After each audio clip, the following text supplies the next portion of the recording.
I found myself reaching out to the agents going, are you going tomorrow? It's going to be really great. Are you going tomorrow? So thanks everyone for being here too. I didn't get a. Now, except for you two. There's a reason. But I just wanted to take this moment because I brought one of our escrow officers out and I wanted to introduce you to her. She and I have worked together for, I don't even know, 10, 12 years. She used to be in this office upstairs from your Sahara office, and now she's in our office in downtown Summerlin.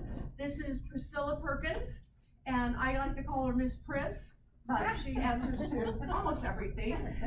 She works a lot with Diane Rowe, and she lives out this way. So she's gonna start making her presence known a little bit more, and she's wonderful, very knowledgeable, and accommodating. So I just wanted you to put the face to the name. I'm really shy, so if you guys are not working with one of the escrow officers that was here, I'd like for you guys to give me a try, okay?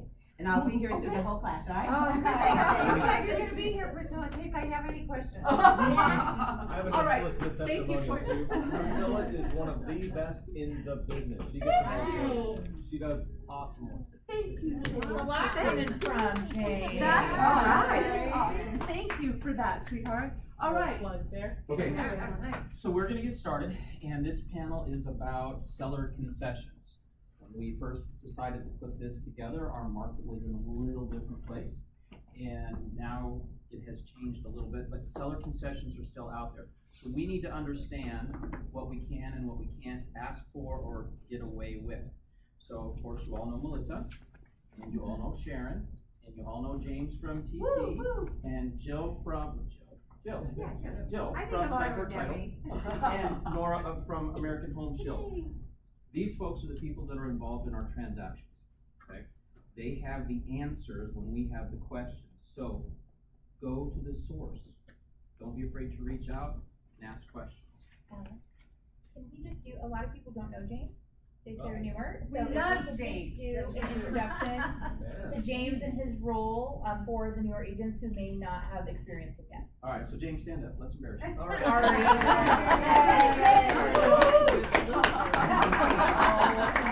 My name is James Duffield. I run the transaction coordination division. We have a team of a few transaction coordinators that manage almost half of the business that runs through the doors here at Coldwell Bank Group. So we worked with over 100 agents last year. I think we serviced 156-ish agents. And closed almost 1,000 deals. So we close around 100 a month, give or take, and so we get to see a lot of stuff. And that's why I wanted to be a part of this panel, because I'm telling you, we closed 7 yesterday. Every single one of them had concessions on. So it's important to know this kind of stuff and understand what's going to happen, how you can kind of make it work, not only if you represent the buyer, but most importantly, if you represent the seller. Maybe the house isn't selling. There's some things that we can tell you that can help you get your home sold a little easier. Good job. Thank you, James. So concessions are still happening, and what we're typically seeing is about 2% of the sales price in concessions. So let's start off with the lending side, and what I would like to do is ask Sharon a couple questions about limits. So Sharon, can you explain, based on the sales price, what limits we can ask for in concessions on the lending side? Okay, so it really depends on the program and how much the buyer is putting down. So you've got the little seller concession cheat sheet. So under the conventional, if it's a primary or a second home, if they're putting less than 10%, the seller can contribute up to 3% of the sales price. If they're putting 10 to 25% down, it's gonna be 6%. Over 25% is 9%. Now, you're never gonna see a seller pay 9%, but, you know, it's possible, they could. Under the conventional and investment property, it's always 2%, that's maximum, okay? Then FHA is up to 6% of the sales price. The VA is up to, it's really unlimited, but it's up to 4%. If they were to pay off debt, I don't know how many of you know that the VA allows for the seller to pay off the veteran's debt to qualify. So we can do up to 4% on that, the rest is unlimited. And then the USDA is gonna be based on 6%.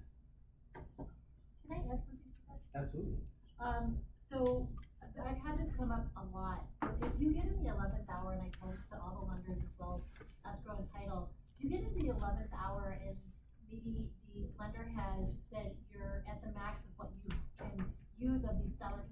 concessions, right, for closing costs, and you have some money left, it takes me 5 minutes to generate an invoice. Call me, because instead of having those funds go back to the seller, we can utilize those for a home warranty. I had a case last week, they actually had $2,500 that they needed to spend, and we were able to get them on Shield Complete on a 2-year plan. So just something to think about there. Okay, terrific. So on the lending side, Nicole had a question. oh, I'm sorry, Nicole. Sorry. When you say on the VA part can include debt payout, can you tell me what kind of debt? Any debt, It's like Credit card, Yeah. credit card debt. Okay. auto loan, Bring that DCI and down. we've used that, not many lenders even think about that, they kinda have it stuck in their head what they think they know, and they don't utilize it because, you know, it's not typical, but there's times, for sure. So what kind of traditional closing costs on the lending side can we use these funds for? We can use it for the closing costs, the prepaids, a permanent buy down, or a temporary buy down Of the interest rate? of the interest rate. And, are there other fees that you're seeing that are not allowed to be used Under the VA, under? there are VA non-allowable fees. The lender can charge up to 1%. So depending on your lender, it could change, because especially if I have a sales price of $450, and let's just say my loan amount, let's just say for sake of argument, $450 on the loan. If it's $450, I have $4,500 that I can use plus discount points. So we can still include some of those VA non-allowable fees. Once in a while, we can include that escrow fee, but the escrow fee really isn't an allowed fee. And a lot of times, the contract is written 50-50. So, you know, once in a while, we have to determine, okay, who's gonna pay that? And many times the lender ends up doing it, but it's part of those VA non-allowables.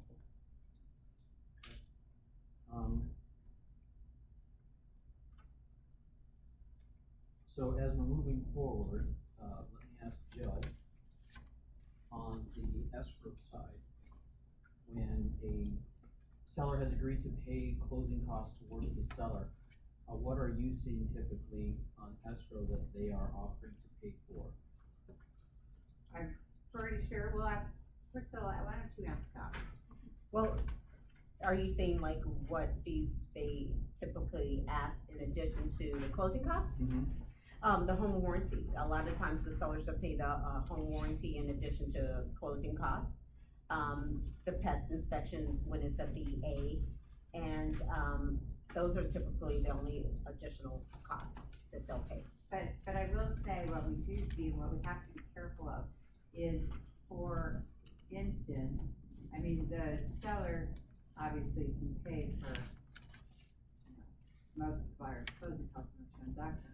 But sometimes what happens is if we don't use all of the seller's concessions, at the 11th hour now, we're going to be a little bit creative, right? Now, instead of maybe we have a maximum $700 home warranty on the RPA, we can't increase it to $1,500 unless we have an addendum for that. See, we have to have the instruction to do that. We can't, pay for the HOA advanced dues, and now all of a sudden, we're gonna pay 6 months of it advanced dues. We can, if the lender allows that to happen, and if we have an addendum, right? So we can't, sometimes when we get down to the 11th hour and we find out that we do have excess money, we just wanna make sure that we have the proper instruction for us to use that money for the seller concession. I would like to also include that when we get a contract and we see how much the seller's paying, well, when we're doing our worksheet, we don't always know who's gonna pay the HOA transfer fee, capital contribution, how many days of interest. So our estimated closing costs could be more or less. when we get that contract, we're gonna look at how much money they have to work with, and we're gonna crunch all the numbers down based on the exact day of closing. We'll get fees from title, and then if we have money left over, we're gonna apply that to buying down the rate for the buyer. So we'll go over that with the buyer. We're typically going to be talking to you guys initially, and also the buyer to ask them, you know, would you like to, use those funds towards this, or perhaps towards a full warranty or, advanced dues. So either way, we always try and use up that money, and we're the first ones to see it, so we're the first ones to usually attack it and use up those funds for buying down the rate. Did you have a question, Javon? Well, she kinda answered, I was gonna ask, when you do see that, do you normally always tend to try to figure out where you can utilize the money? I was Always. gonna ask, what if you don't? Oh, no, Okay. no, we know pretty, There's always somewhere to put it, I'm assuming. there is. Well, that depends. Well, I was gonna ask, cause if you don't, do you guys just provide the seller credit back to them for stuff that you wasn't Right, able to use? which we don't wanna do, they already agreed to pay a certain amount, and trust me, the buyer's not gonna be happy if they're not using all that money. Well, Louise had a situation where on her offer, a lot of you are aware, she came to me and she's like, this is a cash offer, why are they asking for, how much was it in closing costs? Quite a, 20,000. right around 20,000, it was a $640,000 home, right? And so they were asking for about 20,000 in closing costs, so we were kind of giggling about it a little bit, I'm like, where are they gonna spend that, it's cash. Like, I don't know where they're gonna find that money, and Louise was like, well, what do I do? And I said, you're not the buyer's agent, that's not your responsibility to tell them they made a mistake. Any unused funds will go back to the seller. She goes, well, can I tell my seller that? I said, yes, absolutely. Don't give the seller an amount, but let the seller know, any funds that are unused from that amount will go back to the seller. Well, the title company tried to get creative and just reduce the sales price after the fact, because there was, how much, 12,000 left? Yeah. After they maxed it out. There's $12,000 in fees, or $12,000 in credits left that couldn't be utilized. And so Louise called me and I said, well, we knew this was going to happen, we talked about it. Again, call the title company, let them know that they cannot just take that and give them a credit off the price. That's not how the contract was written. So Louise did that, went back to the title company, escrow officer fixed it and said, well, you're gonna have to call the buyer's agent. She's like, absolutely. Louise called the buyer's agent, it was a newer agent, and probably didn't have the supervision needed in order to tell her she was hurting her buyer, basically. Went back to Louise and said, okay, and the seller got an additional $12,000 for their property. So how you write your contracts. Cash. Extra 12,000. So they just, instead of their house selling for $640 with a Yeah. $20,000 concession, it sold for $640 with an $8,000 concession, so they just netted an additional $12,000. And so, in the offer, it was for lender's costs. But it was a cash offer. Cash Oh, my goodness. And that's really important when you're the Yeah. selling agent, to make sure that your buyer is educated on concessions, that we can only utilize what we have in closing costs. The rest of the money goes back to the seller. Just because the offer says $10,000 that the sellers can spend on behalf of the buyer, and if we only need 7 of it, right? We can't be creative sometimes at the end doing all kinds of, and we see things, and the benefit of working with Evergreen is that they're going to review that file to make sure that all the concessions are utilized properly. But sometimes we don't have that privilege of using Evergreen. Sometimes we're using a bank, and I'm not trying to be rude to the east or anything, but we see a lot of that stuff coming from the east, and they don't kind of pre-plan that, and that's where it gets a little bit hairy. But I think it's really, really important for the buyer to understand they're not gonna get an additional $3,000 as a down payment if we only have 7.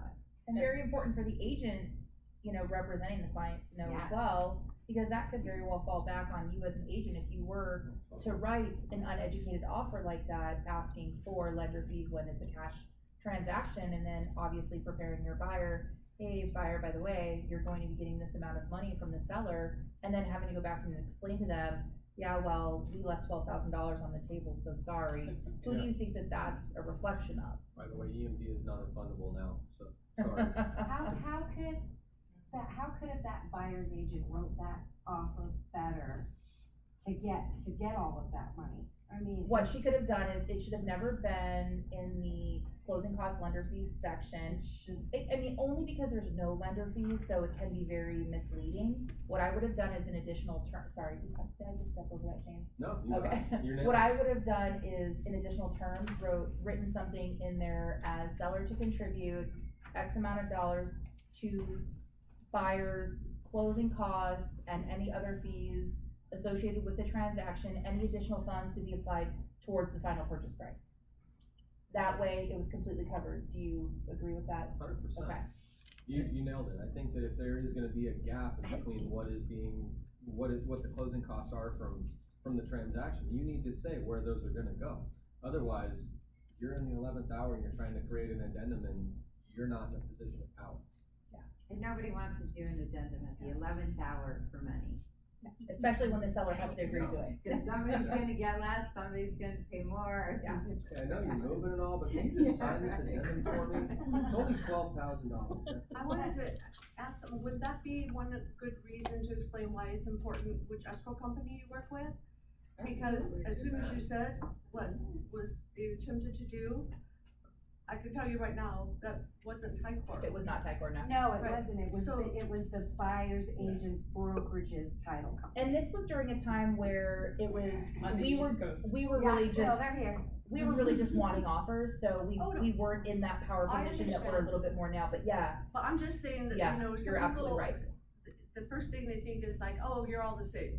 It doesn't No. matter, or whatever. And really, that's really not the case, and that's a good example of how we would never be doing that.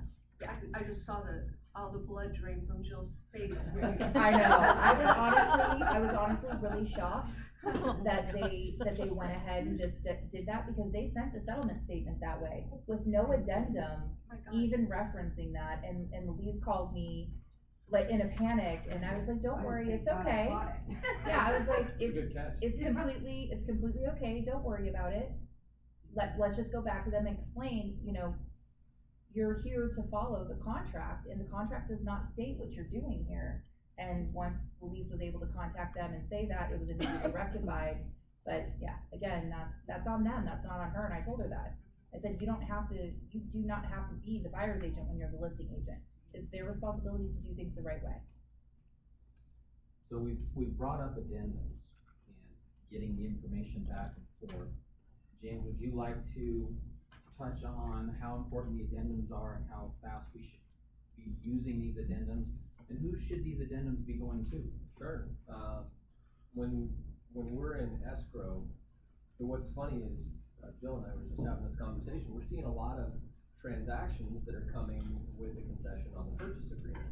Well, then they go do their inspection. Anybody here done a transaction recently where the buyer hasn't asked for repairs? I haven't seen a whole lot of them. Did you really? Yeah. Okay, so they are happening, but for the most part, a lot of times the buyers are gonna ask for repairs. Either the seller's gonna repair it or they're gonna offer a concession. So if you've got $5,000 in concessions and the buyer is asking for another $2,000, seller says no problem, how are you gonna word that in an addendum? You know, if you just say, buyer to contribute $2,000 towards the sellers to contribute $2,000 towards buyer's closing costs, you're confusing the escrow company now, because you have $5,000 on the purchase agreement, you have $2,000 on an addendum, which one is it? So you wanna make sure that you're adding all those up and that you're including what was previously agreed upon, as well as the additional contribution, and saying the full $7,000, and before that, probably have a conversation with your lender, and say, here's what we're thinking, seller's willing to offer this, can we make that work? And then you guys make the decision as to where it goes. Right, so when you do have a repair that comes up, many times it's, you know, sometimes before we have the appraisal ordered, sometimes it's after. Regardless, you never want an addendum to say seller to pay 3,000 towards, repairs. In lieu of repairs. Or even in lieu of repairs. So let's take that out of it. The lender doesn't wanna see the repair request. We're not giving that to our underwriter. That would just open up a can of worms. And so clean, to the point, seller to contribute.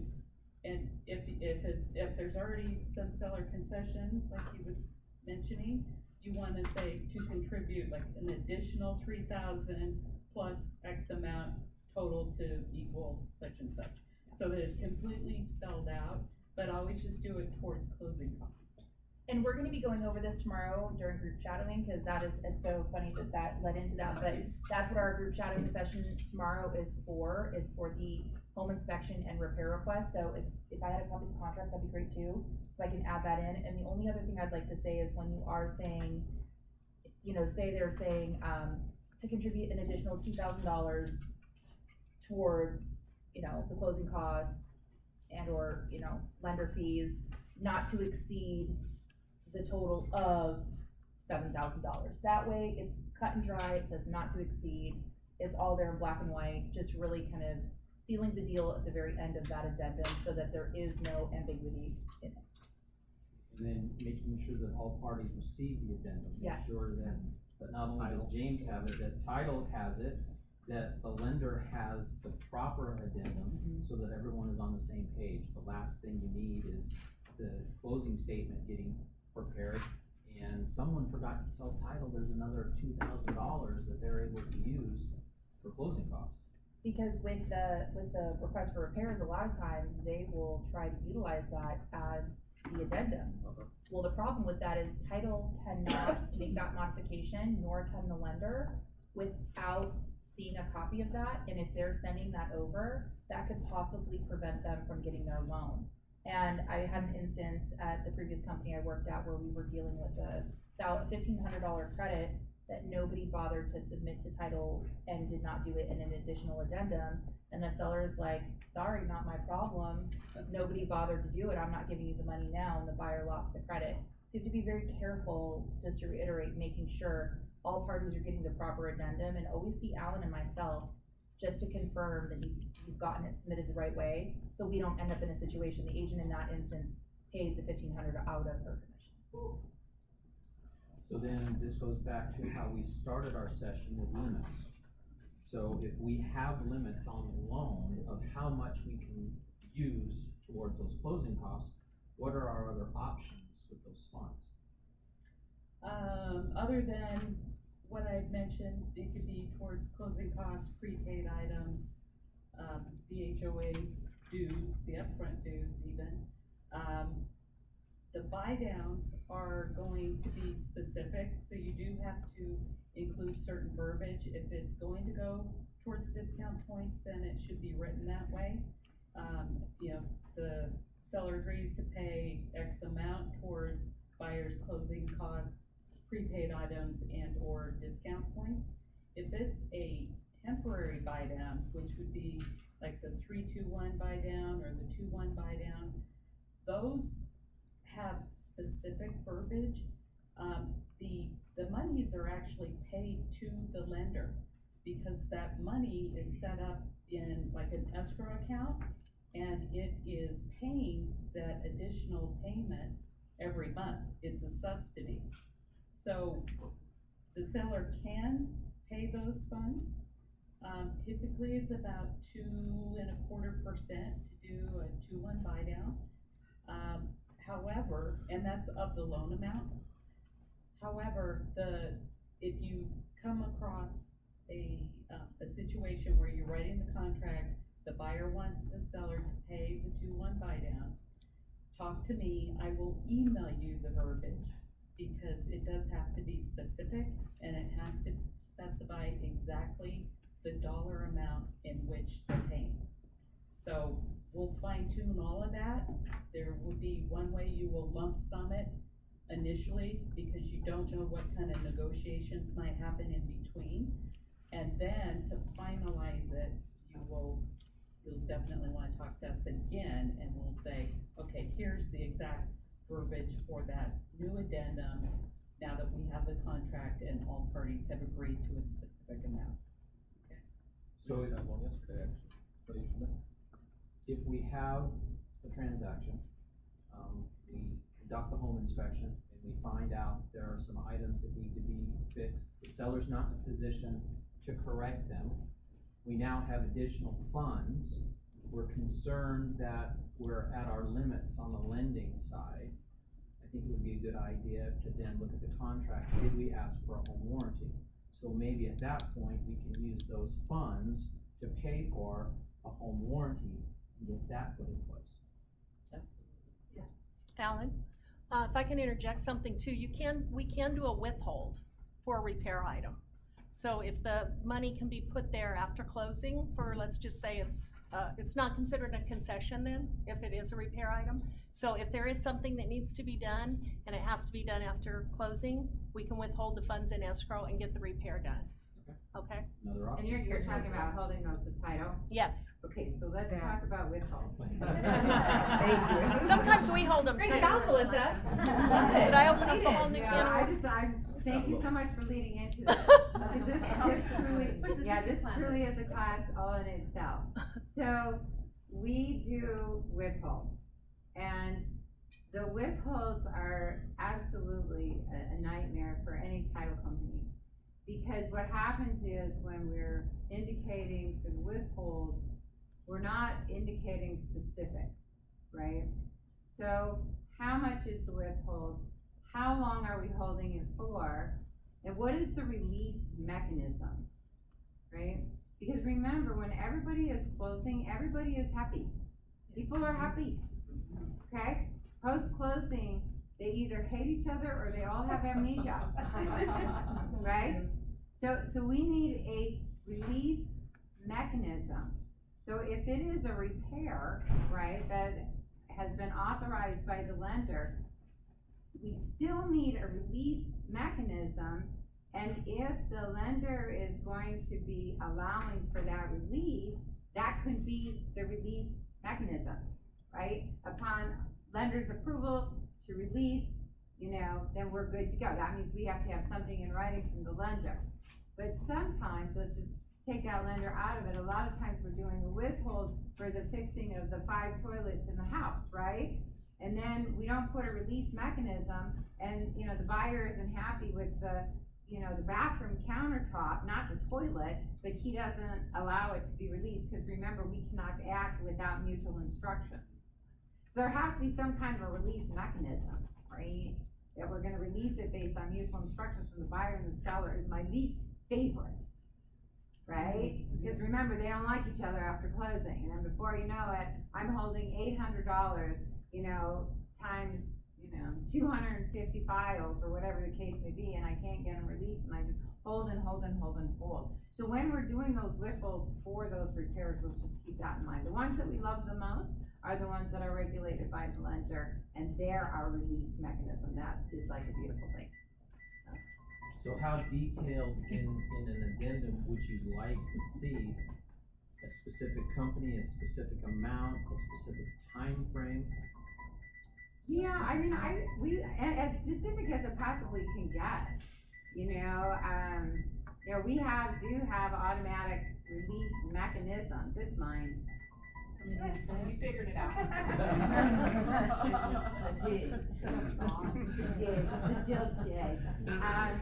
We have, very specific, because the problem that most people don't realize is whenever we're doing a repair withhold and we come to the time where we have an automatic release mechanism, as soon as we have a conflict to that, right, we can't release, right? Conflicts means we don't have any action, because remember, we always have to act on mutual instruction, which is, kind of a nightmare. But what I do like to do is indicate there, if on January 23 at 8 o'clock, we're going to do this, then, we train escrow on the 23rd at 8 o'clock. We cut the check. And that way, if 9 o'clock comes and somebody's gonna dispute it, we can say it's released. So as specific as you can get, Jamie. But I'm telling you, when we have a withhold that's gonna be regulated by the lender, that is probably the best one. I will say, if there's something on the settlement statement that has a withhold, the lender's gonna be questioning it, so More than likely, we're already involved and the repairs are done, we order a final inspection, then we tell title it's okay to release. And isn't it correct, a lot of times you will request the withhold to be a percentage above what the actual repair cost is? I've seen those instances where, say the repair cost is $1,200, they'll hold an additional maybe 10 or 15% above that. I'm just throwing a number out there, but some type of percentage above that withhold, so good to prepare. 1.5 times is. Okay, there you go. The standard.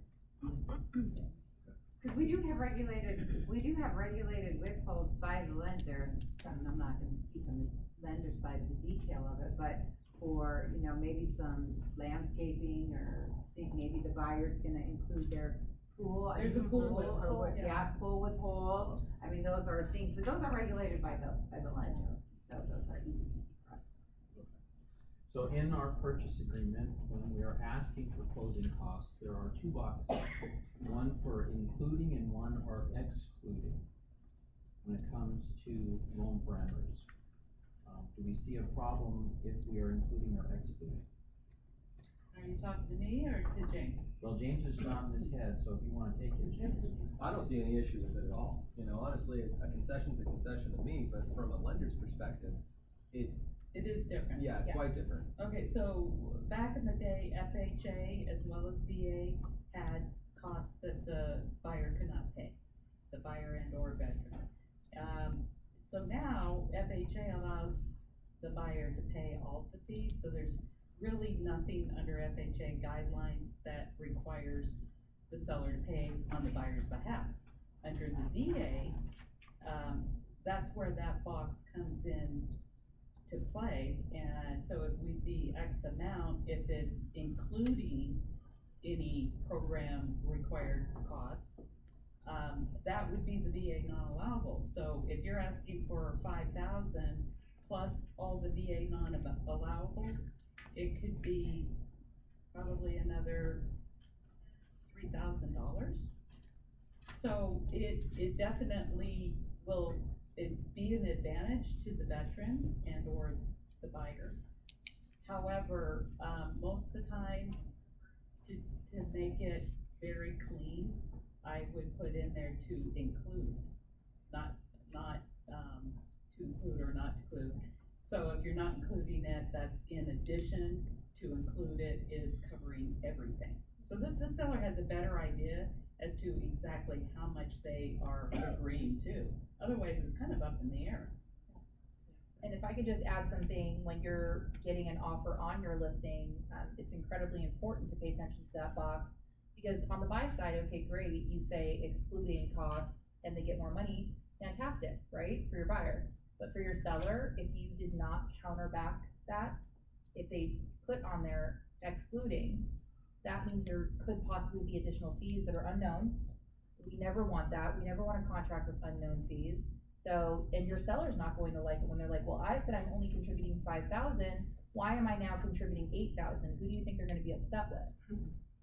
So that's why it's very important to understand what those two boxes mean when you are of the listing agent, to make sure that you're properly representing what this means to your seller. Very good. So the question has come up in the past about a post-possession. Now, our company does not like a post-possession. Anytime that we have someone in the house that does not own the house can create a problem. How is a post-possession handled paperwork-wise, and do we consider that a concession if funds are received? I'm sorry, I was about to step in. Go for it, yeah, I think Okay. I'll handle the paperwork end. All right, so on the lending side, it has to be within 60 days, and that's regardless of the financing type. The concession, it would be a concession if they were trying to give credit at closing, but that's not allowed. So if the rents are going to be, say, $5,000, and the buyer needs to come in with $10,000 for everything, the buyer still has to come in with that 10,000, and then when that rent money is released after closing, then they get basically a refund or a credit after closing, but it cannot be applied to the buyer's costs, the buyer's down payment, no credit through that transaction, it has to be after closing. So paperwork wise, we should probably discuss the difference between a post-possession and a pre-possession. So a pre-possession is gonna be where the purchaser actually moves into the property before the escrow is closed. We don't like those. Those are super risky, especially if, you know, there's a lender, they don't know if they're gonna be qualified, whatever the case is, you've got a buyer in the property now that you've gotta vacate. If for whatever reason that escrow doesn't close. So I would avoid those if at all possible. Even allowing them, you know, can I just put a couple things in the garage? That's a pre-possession. Because you're allowing them into the property, the insurance from the owner is gonna have to cover them, it can be a nightmare, so. Post-possessions, I see those quite a bit more often. Post-possession is where the seller lives in the property after escrow is closed. We don't wanna do those any more than 60 days, like you mentioned, because after that, we become property managers. Anything longer than 60 days, we'd have to do it on a lease agreement, and you'd have security deposits and all that kind of stuff. And we can't handle any money since we're not property managers, so that's where our withholds and escrow would come in. So we use a post-possession addendum. It pretty clearly outlines what that daily rate is gonna be, how long they can stay, and who's gonna hold the money. So what happens a lot of times is right before escrow closes, the buyer will go do their walkthrough. They'll say, okay, the house looks like it's in the same condition or better than when I originally viewed the property. And they're gonna say, okay, we can close. So now they've got an idea of what the property looked like beforehand. So when the seller moves out a couple of weeks later, they're gonna go and do a second walkthrough. And they're gonna take a look at how the property looks, if everything is the way that they saw it when they originally closed. If not, that's what our security deposit is for. So if they, you know, put a couple holes in the wall and take out a chandelier, they might ask for $500 or $1,000 of that security deposit. And then, you know, buyer and seller would have to agree to that. And to Jill's point, people aren't usually too thrilled about that after escrow is closed. So I would try to avoid those kinds of situations as much as you possibly can, but it's gonna happen. So if you do have to do a post-possession, a lot of times it's good to put it in the purchase agreement that the seller and buyer agree to a post-possession, but understand that during the escrow process, there's gonna be another negotiation. I just had this happen with another agent recently, where she said, you know, we put it in the purchase agreement that it was gonna be X amount of dollars for X amount of days at this rate for a monthly rate. And the buyer's agent came back with a different term on the post-possession agreement. A couple days difference, it's $100 or $200 different, but they did it based on the daily rate versus the monthly rate. And I understand why they did it that way, because instead of 32 days, they're gonna be there for 29. So they wanna get that daily rate versus the monthly rate. So that triggers the renegotiation now. And, you know, she was a little perturbed by it because it's not exactly what they had talked about, but these are conversations that you should be having with your seller if they wanna possess the property after the close of escrow, and saying, you know, this is what we're gonna try and get for you. Understand there may be a change in the escrow process. We might close a couple of days later, and if that's the case, we'll have to make some adjustments. Okay, oh, sorry. So is the addendum for post-possession, is it a pre-printed form where you just fill in the blanks? Yep, 2-page VAR form. We can provide it for you. I'm sure any of our office staff can as well. So I have a question, James. Where we run into some challenges are people will write stuff into a purchase agreement. But when the property closes, the purchase agreement is now done, right? So we run into instances where, okay, so you have them do a walkthrough. Well, now they're going back and doing another walkthrough. Where does the enforceability of that walkthrough come into play if their say was damage that exceeded the amount of the security deposit held? That's a great question. Because you may not have been able to inspect certain items, where does the buyer now owner have recourse? I think that it would get messy after that, because that's where small claims would come into play. Yeah. You could go into an arbitration or something along those lines, but realistically, if the buyer and the seller are going at it, it's gonna be a small claims battle at that point. So. Because we won't automatically release the security deposit just because the buyer said. Yeah. Right? That's not how it works. Hence the reason why we like an automatic release on the security deposit.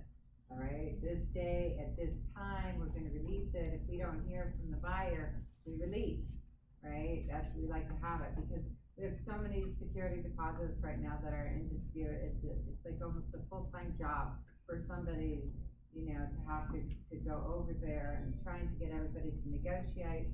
Because if they don't negotiate, you know, we don't hold that money forever. We send it to our legal counsel. And then when it gets over there, there's no money left. So let's settle it, right? But just because a buyer comes back and says, if the security deposit's $4,000, hey, there's $4,000 worth of damage to the house, we don't say, oh, okay, thanks for letting us know, we'll cut you a check. Not how it works, right? Again, we only operate on mutual instructions unless we have an automatic with no dispute. It's my new word, automatic, no dispute. So I would say is if you know you're running into situations like this where you are looking at a post-possession, make sure that you do have a post-possession filled out, because once you close escrow, your purchase agreement is now no longer enforceable. And it'll It's be a done. requirement. It will be a requirement with central processing as well. But also make sure that you have talked to your escrow officer to find out what does this need to read like? How do we ensure that this deposit's going to be given back or going to be retained, whichever party you're representing? Make sure that you run it by them so that you can guarantee, well, you can never guarantee, but so that you can ensure you've done everything possible to protect the party that you're representing. So do we have any questions about what we're talking about with concessions? I do have one comment. I haven't seen this for a while, but every once in a while it does come up. So I just wanna make sure that we have clarification. Prorations are not closing costs, right? So sometimes we have people that say, oh, well, let's just throw the prorations in there. We could throw the prorations in there. I mean, why prorate? If we're gonna do that, that doesn't even make sense, just to no prorations. But we do have people who wanna, throw the, they should, let's use the prorations. We would need an addendum in order for us to use prorations at closing costs. I don't know if you accept that, but we do see that once in a while, right? We'll use the prorations. We right? would accept it. Yeah, so we would have to have an addendum unless in the RPA, it's specifically indicated that the prorations were inclusive of, the closing costs, right? That would be, that you have to say that, otherwise, it is not part of the closing cost, because it's a proration. It's a good point, actually. Yeah. Very good point. You guys are so quiet. Yeah, I'm like, oh my You God. gotta have some questions. There's gonna be a test after this, so you. Alright, so do we have any questions from the panel? I do have one comment, that I would like to add, and I know this comes up a lot. If you're working with a buyer and you're asking for, concessions for a home warranty, be a little bit more clear on the amount. Cause if you ask for $500, Shield Essential is $425 and Shield Plus is $600. So, be clear on the plan that you're asking for. Maybe you can note it into the contract if possible, if there's room. Otherwise, if you at least say $600, then I know Shield Plus, or James knows Shield Plus. And that's, cause we wanna make sure that the buyer's getting, the best plan possible. And, I had one this morning, they gave $500 and I put it in and I said to the, agent, for $100 out of pocket, the buyer can have appliances, and he was like, nope, I'm closing tomorrow, thanks. At that point, they were ready, the agent was ready to move on and didn't want to deal, So on a situation like that, say that you had written it in there, asking for a home warranty, a lot of times we don't know, because as much as we, highly encourage American Home Shield, ultimately we have to make sure we're covered and offer them choices and let them choose. So a lot of times we don't know the company that they may be going with, but we do have to have an amount not to exceed whatever that amount is. So if in an instance where they said not to exceed 600, and they say chose the one that was 800, Right. the buyer is responsible for that additional 200. Yep. Now could that go out of their closing cost money? Their concession? Yeah. There you go. So what I would suggest is when you're putting your RPA together and it comes down to your home warranty section, put down American Home Shield and then put in there Shield Complete. So now we know which company, which product, and then look at the price. Because at $775, that's Shield Complete, but does the home have a swimming pool? So if the home has a swimming pool and we want swimming pool coverage, we need to add that in. So make sure that we're putting those amounts in there, and you might even put into additional comments that you are adding the pool coverage to the Shield Complete so that everyone is aware of what is going to be invoiced. And it is the buyer's responsibility to place the order for the home warranty. So we are negotiating for the company, for the service, and for the cost. And if it's gonna come back or be renegotiated out, we wanna make sure that that's all documented in counteroffers. Now, if they were to include, say, this is the only reason I don't like to include a company in the contract. If they chose their own company, say they already had a home warranty that they love dealing with, if you see a contract come through and it says they're choosing American Home Shield, and then you see an invoice come in and it says they're using Fidelity, are you going to require an addendum? I just had that happen 2 days ago. No joke. Yeah. Christy Heil calls me, she's like, can you believe that they didn't go with First American Home Warranty? I'm like, they just, no, well, I guess that she had ordered listing coverage through this company, and she said, yeah, the buyer's agent pulled a fast one and closed with a different home warranty provider. I'm like, wow, I didn't think that could happen, but it did, and yeah, it's something we gotta keep an eye out for. Yeah. So who writes the offer? Buyer's agent. Yeah. And in the offer, it states that it's the buyer's responsibility to order it. So if the listing agent has listing coverage with a different company, Yeah. that's on them. It's the buyer's agent's responsibility to dictate and order for the buyer the home warranty. Right, I guess where maybe the confusion came in, I was saying if you're representing the buyer and they have not chosen who they wanna utilize. So the buyer hasn't chosen. who Yes, they the want. buyer has not chosen. And Cause not every buyer, they wanna do their research, we've got some, we all know, we've run across our very analytical buyers, and they're like, give me 3 brochures, right? So, and I've had it happen, so we've had to do that, so on the instance that the buyer had not chosen, but say the buyer's agent, one of our agents wrote in, they are utilizing American Home Shield, when we submit it to central processing, and they see that it says American Home Shield, but they used a different company, are they going to require an addendum showing that change, since it is a difference from the purchase agreement? And you're the bad deal. Yeah. so Jill, is that gonna be a problem for So, Tyler? If you this receive the happens to be a invoice? typo file.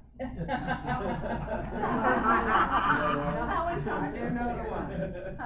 So, Never had it happen. I could spend a whole day on a home warranty, trust me, I could spend a whole day on it. So, because in all actuality, yes, we have to comply with the RPA, right, that's number one.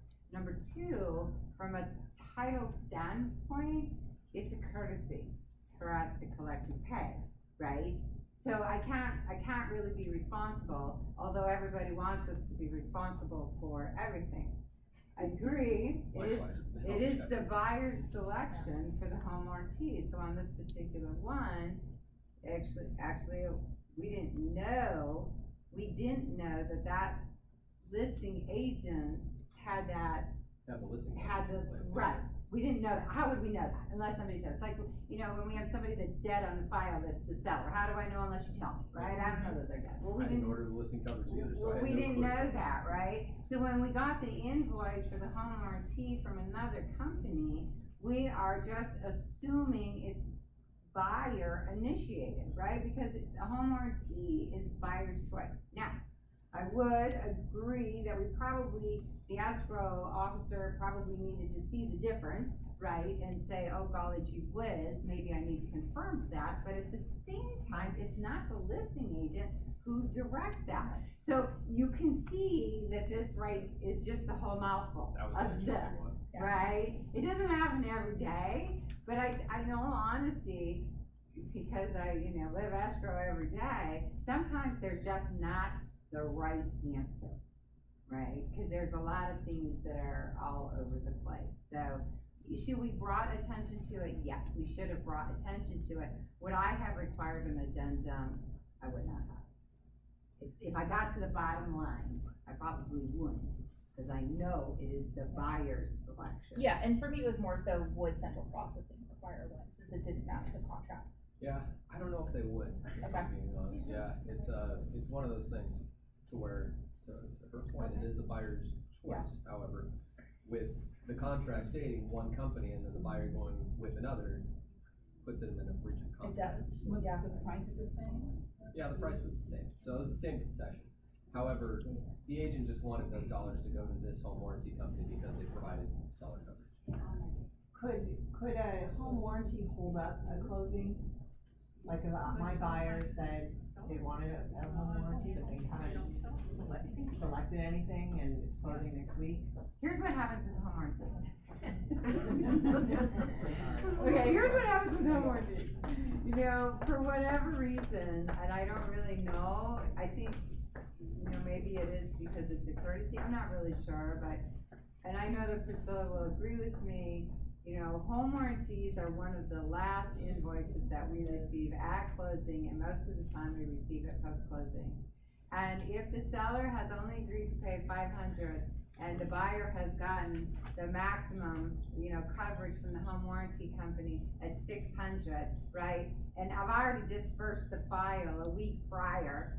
I only have $500 in my file to pay the home warranty. Now I gotta call the buyer and say, hey, I need $100 more. Right, we try not to do anything post-closing, cause remember, nobody's happy post-closing, right? So we try not to do that. So the home warranty is, you know, a little bit of an issue for us, not to digress to the home warranty, but we were kind of on that topic. So, you know, the quicker we can get it ordered and quicker we can get it into escrow and so we can collect all those monies, it's good. I would never hold up a closing for a home warranty.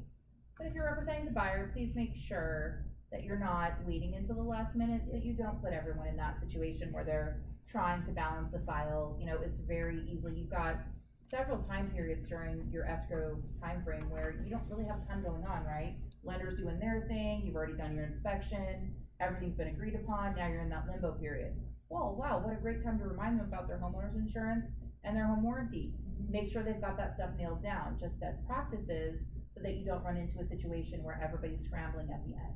Yeah, and we And then actually Javon had have, a question too. yeah, we actually have released home warranty money post-closing to the buyer, cause we've never received the invoice. Wow. Good time. And Javon had a question.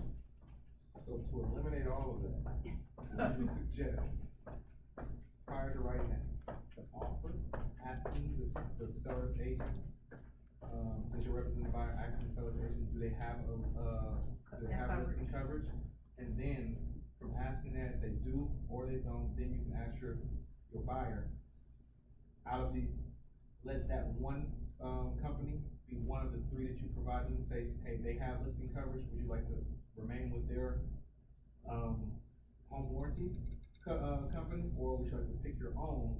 And then therefore, when writing the offer, or submitting the offer, you can put in whether you want them to remain with their company, or if they want their own personal out of the three, they prefer to go with. To eliminate all that headache, would you suggest to do that? So for me personally, if I'm representing the buyer and there's listing coverage on the property, I Sell them I'm not representing the seller, I'm representing the buyer, so I wanna make sure, I don't know who the rep is from ABC Home Warranty, right? So when I was choosing my home warranties, I've had relationships with a few home warranties over the last 22 years of doing real estate. And Nora knows, I interviewed and I talked to the reps, and ultimately it was the rep who sold me, which was Nora, who sold me on the warranty I chose, and the reason was because I knew every home warranty is going to have their challenges, that's just what it is. But the difference is who do you have to go to when there's that challenge to fight for your client? Because a year from now, when you want that repeat business, or 2 years, or whatever that is, they're gonna remember, oh, well, my water heater blew and I had to spend all this money and nobody helped me, versus if they called you and said, oh no, my water heater's not working, you know what did the home warranty say? Let me go ahead and contact my rep, who I have a personal relationship with, let's see what we can do for you, right? They're gonna go above and beyond, and your client's going to remember that. If you're using who the listing agent has a relationship with, Good you luck.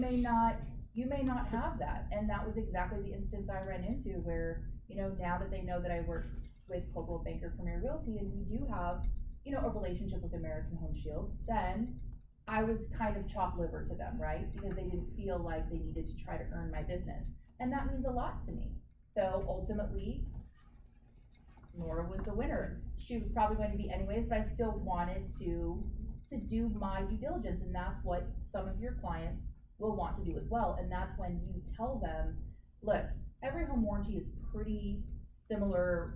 Some have different benefits, but ultimately, it's the person that I have to advocate for you on behalf of Coldwell Banker Premier Realty. That's what makes the difference in the warranty you choose.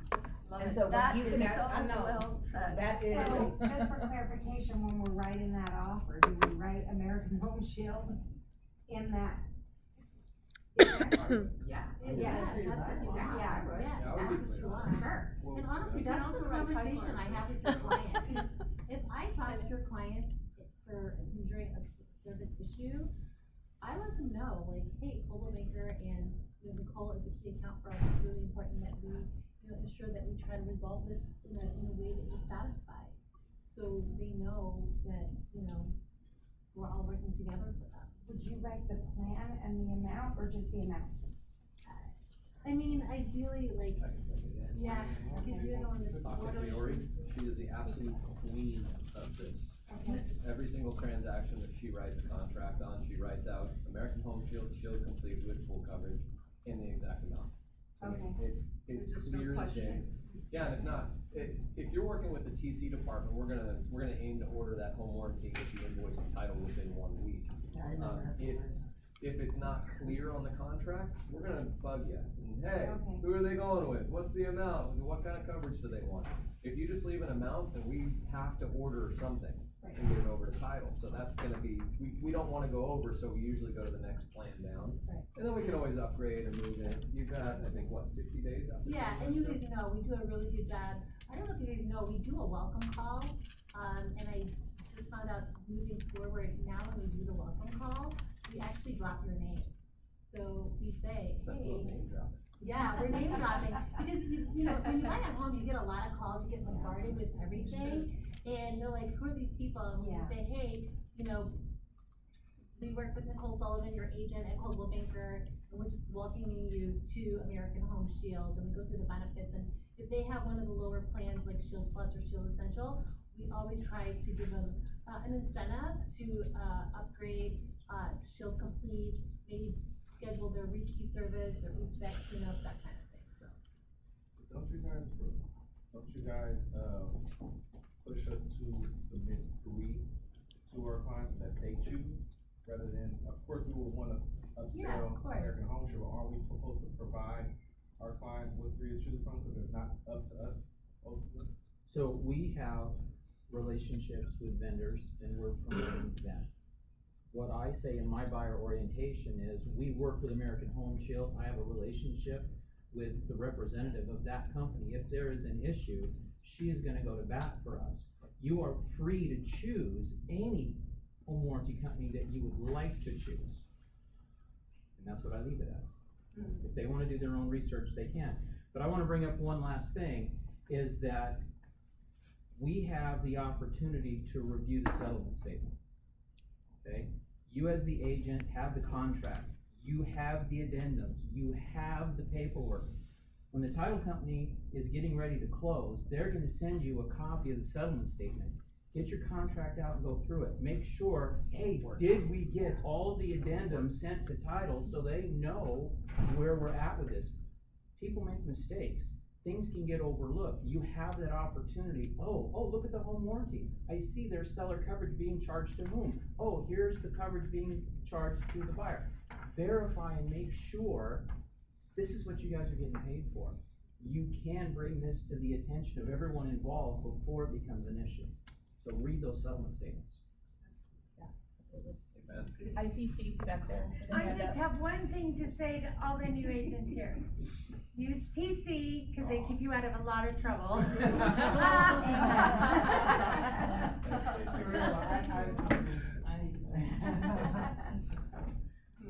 All right, are Are there any other questions?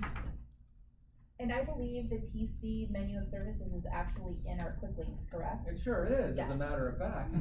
And everybody knows too, in our quick links, there's something called a who you gonna call directory, right?